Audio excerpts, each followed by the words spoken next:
성도 여러분 안녕하십니까? 우리는 교과 총론에서 마가복음을 전반부와 후반부로 나눴음을 확인했습니다. 1장부터 8장 후반까지를 전반부, 8장 후반부터 끝까지를 마가복음의 후반부로 설정했습니다. 또한 마가복음의 전반부에서 발견할 수 있었던 특징들은 예수님의 놀라운 여러 이적들이 누가 말하지 않더라도 예수님이 하나님의 아들이심을 알 수 있게 해줍니다. 전반부의 또 다른 특징은 예수님은 자신의 정체에 대해서 끊임없이 함구하셨다는 것입니다. 오늘부터 살펴보게 되는 교과의 내용은 이제 마가복음의 후반부입니다. 그런데 이 후반부의 내용부터는 예수님의 사역의 전략이 현저히 달라지게 됩니다. 이제부터 예수님은 두루 다니시며 자신이 고난당하시고 거부당하고 죽임을 당하는 것이 불가피함을 말씀하십니다. 또한 종교당국과도 꾸준히 대결하십니다. 전능하신 치유자이시며 기적을 일으키시던 분이 갑자기 십자가를 향해 가는 걸음을 멈추지 않으시며 심지어 자신의 마지막 결말에 대해서 알려주십니다. 마가복음의 전반부가 예수님의 다양한 능력이 강조되었다면 후반부는 대속의 십자가를 향해 걸어가시는 예수님의 모습을 발견할 수 있습니다. 그러나 예수께서 십자가에 달리시기 전에 반드시 제자들을 가르치셔야 합니다. 왜 그렇습니까? 결국 제자들을 통해 예수께서 하나님의 아들이시며 세상의 메시아임이 전해질 것이기 때문입니다.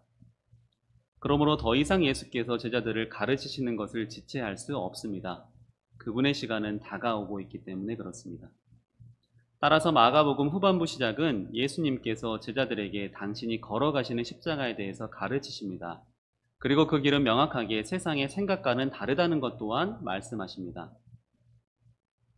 이번 주와 다음 주의 교과는 제자들을 가르치심 첫 번째와 두 번째 이야기입니다. 두 주에 걸쳐 살펴보게 되는 제자들을 가르치심에 해당되는 성경의 범위는 마가복음 8장 22절부터 10장 52절까지입니다. 그런데 8장 22절에는 벳세다의 한 소경의 눈을 뜨게 하신 이적이 기록되어 있고 마지막 10장 46절부터는 소경 바디메오의 눈을 밝히시는 이적이 기록되어 있습니다. 그리고 그 사이에는 예수님께서 제자들을 가르치시는 내용이 담겨 있습니다. 이 내용은 예수께서 제자들에게 자신이 가시는 길을 가르치시는 데 초점을 맞추십니다. 마가가 복음서의 구성을 이렇게 둔 것을 교과의 저자는 다음과 같이 해석하고 있는 것 같습니다. 제자들이 예수께서 십자가를 염두에 두시고 가르치시지만 그들은 깨닫지 못합니다. 그들의 인식 속에서는 예수께서 결코 십자가를 가실 일이 없어야 합니다. 그러므로 예수님의 가르침이 이해되지 않을 뿐만 아니라 그들의 눈은 어두워져 있습니다. 여전히 이스라엘의 왕으로 오실 군사적 메시아만을 기대하고 있기 때문에 제자들은 자리에 대한 다툼을 벌이게 됩니다. 그런 그들의 모습은 가르침을 받아도 눈이 보이지 않는 소경과 같고, 따라서 바디메오의 이야기가 한 번 더 등장하듯이 제자들의 불완전한 이해는 예수님의 길을 온전히 이해하는 것으로 바뀌게 되어야 할 것입니다. 그러므로 제자들의 가르침의 시작과 끝이 소경들의 이야기로 구성되었음을 저자는 밝힙니다. 일요일 분명하게 보기입니다. 일요일 내용에서 가장 중요한 질문은 예수께서 소경을 고치기 위해 두 번 만지셨던 이유가 무엇인가입니다. 예수님은 23절에서 소경의 손을 붙드시고 마을 밖으로 나가십니다. 인자하신 예수님의 모습입니다. 예수님의 손에 이끌려 가고 있는 소경은 무슨 생각을 했을까요? 사람의 감각은 부족한 것을 대신해 다른 감각이 발달하기 마련입니다. 시각이 훼손된 만큼 청각은 일반인들보다 더 발달했을 것입니다. 예수님과 자신을 둘러싼 무수한 웅성거림과 소리들이 소경은 느껴졌을 것입니다. 예수님께서 그의 예민한 감각이 방해를 받지 않게 하시려고 그의 손을 붙잡고 한적한 곳을 향해 가십니다. 드디어 그의 예민한 감각이 예수님께 집중하고 있습니다. 예수께서 그에게 안수하시고 무엇이 보이느냐고 물으십니다. 소경은 나무 같은 것들이 움직이는 것이 보인다고 답하였습니다. 그는 완벽하게 회복한 것이 아니었습니다. 그러자 예수께서 재차 눈에 안수하셨고 그는 곧 만물이 밝히 보인다고 답하였습니다. 이 장면은 예수께서 사람의 회복을 위해 동일한 행동을 두 번 하신 유일한 기록입니다. 이 유일한 장면이 예수께서 제자들을 가르치시는 내용의 바로 시작점에 기록되어 있습니다. 예수께서 능력이 부족하시기 때문에 단번에 고치지 못하셨던 것일까요? 많은 이적의 장면들에서 예수님은 단번에 사람들의 필요를 채우셨던 것을 우리는 보았습니다. 그러므로 이 소경의 경험은 능력의 문제가 아니라 예수님의 숨겨진 의도가 있음을 알 수 있습니다. 바로 숨겨진 의도는 제자들을 위한 것이었습니다. 제자들에게 다가올 십자가의 죽음에 대해 예수님은 가르치셨지만, 그러나 제자들은 온전히 이해하지 못합니다. 따라서 소경의 경험처럼 제자들이 예수님의 길을 분명하게 이해하기 위해서는 두 번째 손길이 필요한 것입니다. 그러므로 소경의 경험은 예수님의 길을 온전히 이해해야 하는 제자들의 삶에 대한 은유입니다. 이 소경의 경험 직후에 예수님께서 27절 너희는 나를 누구라고 하느냐고 물으십니다. 29절 가로되 주는 그리스도시니이다 라고 베드로는 고백합니다. 베드로는 분명 그의 입술로 예수님을 하나님의 아들이라고 인식하고 있다고 밝혔습니다. 그러나 그의 인식은 소경이 첫 번째 안수를 통해 그저 온전히 보지 못하고 나무를 본 것처럼 제한적입니다. 그에게는 밝히 보는 경험이 필요한 것입니다. 베드로는 예수님을 그리스도라고 고백했습니다. 그리스도는 기름 부음을 받은 자라는 뜻을 가지고 있습니다.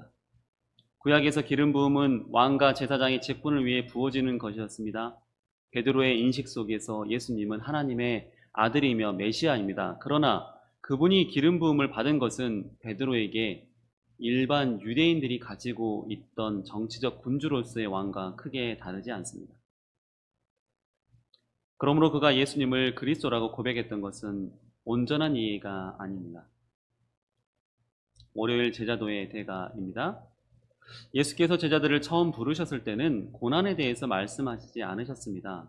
그러나 이제 제자들은 예수님께서 가시려고 하는 길을 이해해야 하는 때가 되었습니다. 그분은 31절에서 인자가 고난을 받고 죽임을 당하고 사흘 만에 살아나야 함을 가르치십니다. 그러자 32절에서 베드로가 붙들고 항변합니다. 붙들고에 해당하는 단어는 사도행전 18장에서 브리스길라와 아굴라가 아볼로를 가르치기 위해 데려가는 장면을 묘사할 때 사용된 단어와 동일합니다. 항변하다라고 하는 단어는 귀신을 꾸짖는 장면에서 주로 사용되는 단어입니다. 그렇다면 베드로가 예수님의 가르침에 대해서 항변했다라고 하는 것은 어쩌면 예수님을 가르치려 들며 꾸짖으려고 하는 정도의 그런 과격한 항변이 아니었을까라고 상상을 해보게 됩니다. 물론 그렇게까지 베드로가 과격하게 했을까 싶지만 확실한 것은 베드로의 이해 속에서 십자가 죽음을 향해 가는 메시아의 모습은 결코 있을 수 없다라고 하는 것입니다.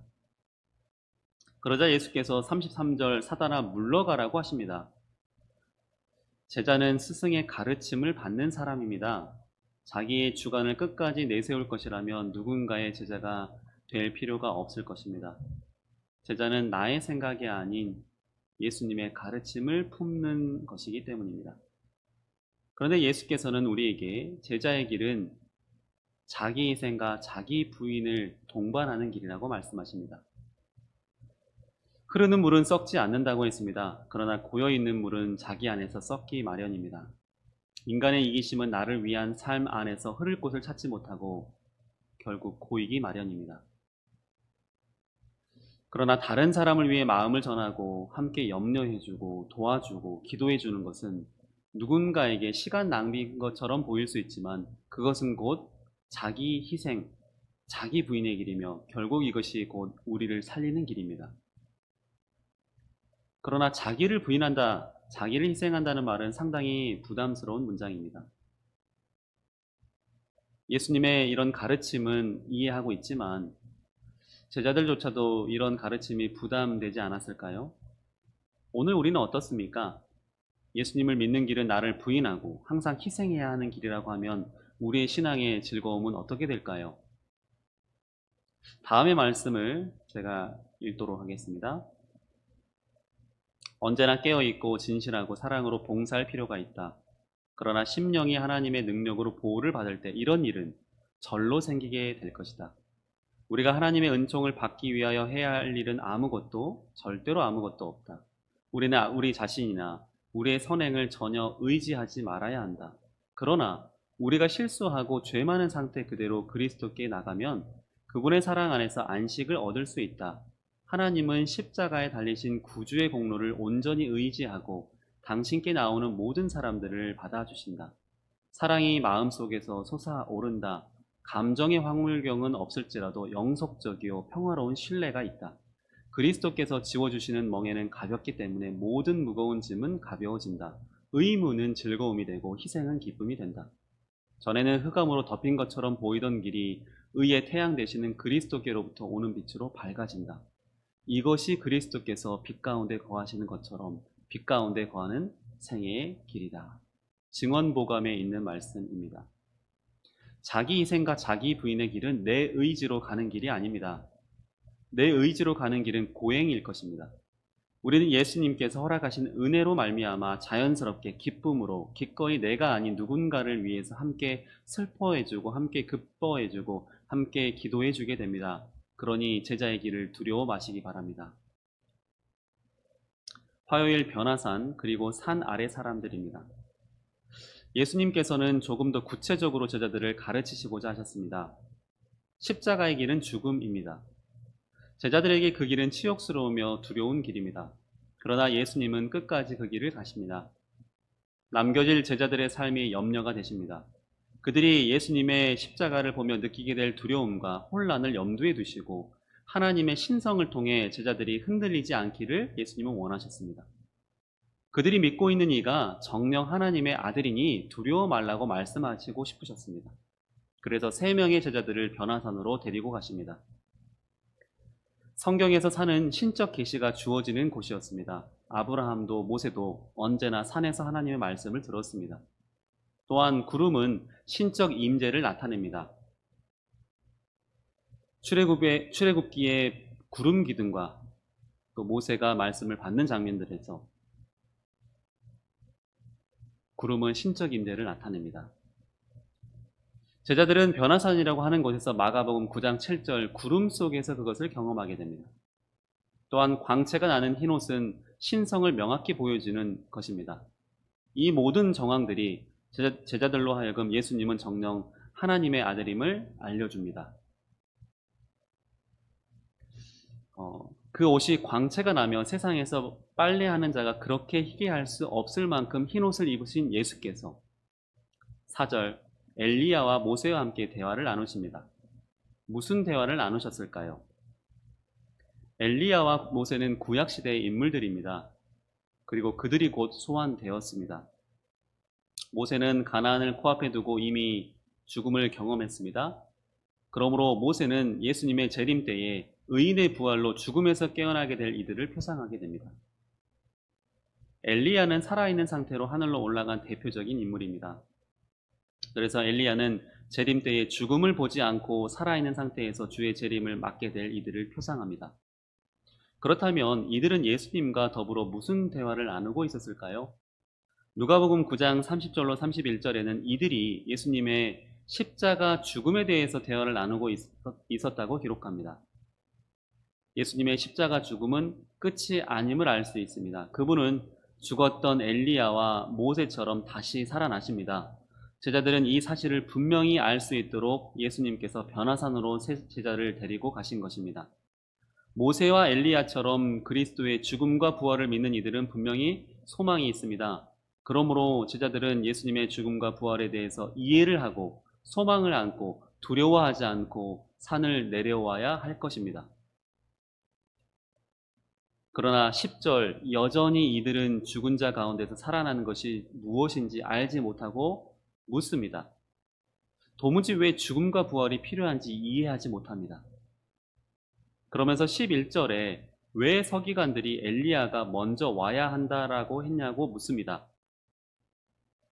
이 내용을 이해하기 위해서는 말라기의 말씀과 함께 확인할 필요가 있습니다. 말라기 4장 5절 보라 여호와의 크고 두려운 날이 이르기 전에 내가 선지자 엘리야를 너희에게 보내리니 그가 아버지의 마음을 자녀에게로 돌이키게 하고 자녀들의 마음을 그들의 아버지에게로 돌이키게 하리라 그랬습니다. 여호와의 날은 심판의 날이라고 이해할 수 있겠습니다. 그럼 심판의 날이 오기 전에 엘리야가 와서 사람들의 마음을 돌이키게 할 것이라는 것입니다.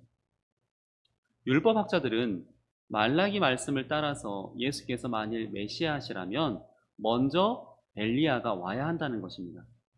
그러므로 제자들은 먼저 온 엘리야는 어디 있느냐라고 말했을 것을 제자들이 물은 것입니다. 요한복음 1장 22절을 보면 사람들이 침례 요한에게 네가 엘리야냐라고 물었던 말씀이 있습니다. 그들은 말라기 말씀을 따라서 먼저 올 엘리야를 찾았던 것입니다.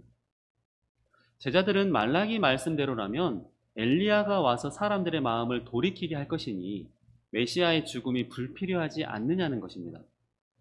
사람들의 마음을 돌이키게 만들었는데 왜 메시아가 죽어야 할 것이냐라고 물었던 것입니다. 그러니 제자들의 입장에서는 예수님의 죽음을 이해할 수 없다라고 하는 뉘앙스입니다. 그러자 예수님은 13절에서 엘리야가 왔다고 말씀하십니다. 그리고 그 존재는 침례 요한이라고 예수께서 말씀하셨습니다. 이 대화를 나누고 있는 시점은 이미 침례 요한이 헤롯에 의해 죽은 이후입니다. 말라기 말씀을 따라 엘리야가 와서 회복시킬 것이라고 말했고 그 말은 침례 요한이 와서 사람들의 마음을 돌이키게 할 것이라는 것입니다. 그러나 결국 사람들은 자기가 하고 싶은 대로 침례 요한을 죽였습니다. 마음을 돌이키지 않고 침례 요한을 죽였던 것입니다. 그러니 예수님도 죽음을 피할 수 없다라고 말씀을 하십니다. 예수님과 제자들이 산에서 내려오자 나머지 9 제자들이 고치지 못한 귀신 들린 아이의 아버지가 찾아와서 말합니다. 할 수 있으면 자기의 아이를 고쳐달라고 말했습니다. 그러자 예수님은 할 수 있거든이 무슨 말이냐? 믿는 자에게는 능치 못할 일이 없다고 하십니다. 제자들을 가르치시는 중에 등장한 이 귀신 들린 아이의 아버지 내용은 무엇보다 믿음이 중요함을 강조하고 있습니다. 지금 제자들에게 필요한 것은 예수님의 십자가 부활을 믿음으로 받아들이는 것입니다. 수요일 누가 가장 크냐입니다. 이미 예수께서는 마가복음 8장 31절에서 자신의 죽음과 부활을 가르치셨습니다. 그러나 여전히 제자들은 자신들의 인식 속에서 예수님은 유대의 왕으로 등극하실 분입니다. 그러니 이들은 예수님 주변에서 어떤 자리를 갖게 될지 다투게 됩니다. 여전히 그들은 제자도에 대해서 깨닫지 못하고 있을 뿐만 아니라 예수님의 십자가에 대해서도 이해하려고 하지 않습니다. 사람마다 관심사가 다 다를 것입니다. 관심사에 따라서 사람들의 눈에 무엇인가가 보이기도 하고 보이지 않기도 합니다. 아마 아이들의 눈에는 장난감 가게가 거리에서 잘 보일 것이지만 어른들의 눈에는 거리에 있는 장난감 가게가 잘 보이지 않을 것입니다. 반면에 어른들의 눈에 관심이 있는 상점은 아이들의 눈에는 잘 보이지 않을 것입니다. 존재하지 않기 때문에 보이지 않는 것이 아니라 생각하지 않기 때문에 보이지 않습니다. 제자들은 여전히 그리스도의 길을 예수님의 가르침에 따라서 생각하고 있지 않습니다. 그들은 그저 정치적 메시아의 길을 걷는 예수님만을 생각하고 있습니다. 예수님과 함께 변화산에 올랐던 세 제자는 다른 9명의 제자들보다 어쩌면 마음속으로 더 나은 자리를 차지할 수 있을 것이라는 기대감을 가졌을 것입니다. 반면에 나머지 9은 자리 싸움에서 밀리고 있는 기분이 들어서 어떻게든 만회하고자 골몰했을 것입니다. 그런 가운데 논쟁이 일어났고 예수님은 그들을 바라보시며 어린아이를 그들 가운데 세우십니다. 예수님께서 말씀하십니다. 누구든지 내 이름으로 이런 어린아이 하나를 영접하면 곧 나를 영접함이 아니요 나를 보내신 이를 영접함이니. 예수님은 제자들의 시선을 완전히 바꾸고자 하셨습니다. 그리스 로마 사회에서 어린아이는 매우 지위가 낮았습니다. 예수님은 모본을 보여주셨습니다. 인류의 모든 이들을 위해서 기꺼이 가장 낮은 자리로 가장 낮은 모습으로 사람들을 섬기셨습니다. 하나님의 나라에서 가장 큰 자가 되기를 원한다면 가장 낮은 자를 섬기는 자가 되어야 한다고 말씀하셨습니다. 영감의 교훈 읽겠습니다. 참된 위대함. 하늘이 위대하게 평가하는 것은 무엇인가? 그것은 세상이 크다고 여기는 것, 곧 그들이 가치 있게 생각하는 부, 지위, 훌륭한 가문, 지적 선물이 아니다. 하나님께서 높이 평가하시는 것은 도덕적 가치이다. 사랑과 순결이 하나님께서 가장 귀중히 여기시는 속성이다. 요한이 사내들인이 보낸 사자들 앞에서나 백성들 앞에서나 자신의 제자들 앞에서 자신의 영예를 구하지 않고 모든 사람 앞에서 예수를 약속하신 분으로 가리켰을 때 그는 하나님 보시기에 위대하였다. 목요일 지옥에 떨어진 멀쩡한 사람입니다. 예수께서는 제자들에게 약한 자에게 죄를 짓도록 하는 것은 결코 용납할 수 없는 일임을 강조하십니다. 극단적인 표현처럼 느껴지는 구절들이 등장합니다. 연자 맷돌, 손과 발을 자르고 눈을 뽑는다는 표현이 우리에게 상당한 부담을 줍니다. 그러나 그 정도로 예수께서는 강력한 표현들을 통해서 제자들에게 다른 이들의 신앙을 방해하거나 넘어지도록 해서는 안 된다는 것을 강조하십니다. 그렇다면 예수께서는 정말 그와 같은 방식의 형벌을 이행하도록 말씀하셨을까요? 신명기 14장 1절에 너희는 너희 하나님 여호와의 자녀이니 죽은 자를 위하여 자기 몸을 베지 말며 눈썹 사이 이마 위에 털을 밀지 말라. 열왕기상 18장 28절 바알 숭배에서 그들은 그들의 신을 의지하는 모습으로 자신의 신체에 상처를 내는 방식을 보여줍니다. 그러나 자기 몸에 상처를 내는 행위를 하나님께서는 결코 원치 않으십니다. 그러므로 이런 내용들은 강력한 경고의 수사법이지 절대 그 일을 행하도록 말씀하신 것이 아님을 우리는 알 수 있습니다. 고린도전서 12장 26절로 27절 만일 한 지체가 고통을 받으면 모든 지체가 함께 고통을 받고 한 지체가 영광을 얻으면 모든 지체가 함께 즐거워하느니라. 너희는 그리스도의 몸이요 지체의 각 부분이라. 이는 사람의 신체가 나누어질 수 없듯이 머리 되시는 그리스도 아래 모든 지체인 성도들이 유기적으로 연결되어 있음을 뜻하는 말씀입니다. 연합을 강조하시는 예수님께서 극단적인 단절을 요구하셨으니 만무하지 않겠습니까? 또한 예수님은 영원히 불타는 지옥을 가르치고 계실까요? 위의 내용들과 연장선에서 생각을 해보겠습니다. 예수님께서 손발을 찍어버리고 눈을 뽑아버리는 일을 실제적인 지침으로 말씀하셨다면 그 아래에 있는 45절과 47절에 기록되어 있는 지옥에 대한 언급도 사실로 보아야 할 것입니다. 또한 47절에 한눈으로 하나님 나라에 들어가는 것이 지옥에 가는 것보다 낫다고 하셨다라고 하는 이 말씀 또한 사실로 보아야 할 것입니다. 그렇다면 정말 한눈으로 하나님의 나라에 들어가게 되는 것일까요? 요한계시록 21장 4절의 말씀을 제가 한번 읽겠습니다. 모든 눈물을 그 눈에서 닦아주시니 다시는 사망이 없고 애통하는 것이나 곡하는 것이나 아픈 것이 다시 있지 아니하리니 처음 것들이 다 지나갔음이로라. 새 예루살렘에서의 삶은 아픔과 슬픔이 없으며 죽음이 없습니다. 모든 것이 온전합니다. 하나님의 품성처럼 기록된 도성에서의 삶은 완벽합니다. 그곳에서 회복되지 않은 모습으로 존재한다는 것은 납득하기가 어렵습니다. 그러므로 지옥에 대한 언급 또한 강조를 하기 위해 말씀하신 내용이지 실존 공간이 아님을 우리는 알 수가 있습니다. 교재 103쪽에서 이 지옥에 대한 내용을 잘 설명하고 있습니다. 심각한 주제에 대한 이런 유머는 예수님이 과장된 비유로 요점을 선명하게 드러내시는 것이다. 죄를 짓는 것보다 손발, 눈을 잃는 것이 더 나을 정도로 죄는 끔찍한 것으로 받아들여야 한다. 지옥이 영원하다는 말은 지옥의 불이 영원한 것이 아니라 그 결과가 영원하다는 의미이다. 하나님이 세상을 이처럼 사랑하사 독생자를 주셨으니 이는 그를 믿는 자마다 멸망하지 않고 영생을 얻게 하려 하심이라. 죄인은 영원히 불타지 않는다. 다만 그들의 멸망이 영원하다. 이것은 완전히 다르다. 이번 주 교과 내용을 정리해 보겠습니다. 예수께서 제자들에게 당신의 죽음과 부활을 말씀하시며 당신은 인류를 위한 메시아임을 밝히시지만 제자들은 소경처럼 깨닫지 못합니다. 제자들도 예수님을 메시아라 고백하지만 그들이 생각한 메시아는 이스라엘의 왕이었습니다.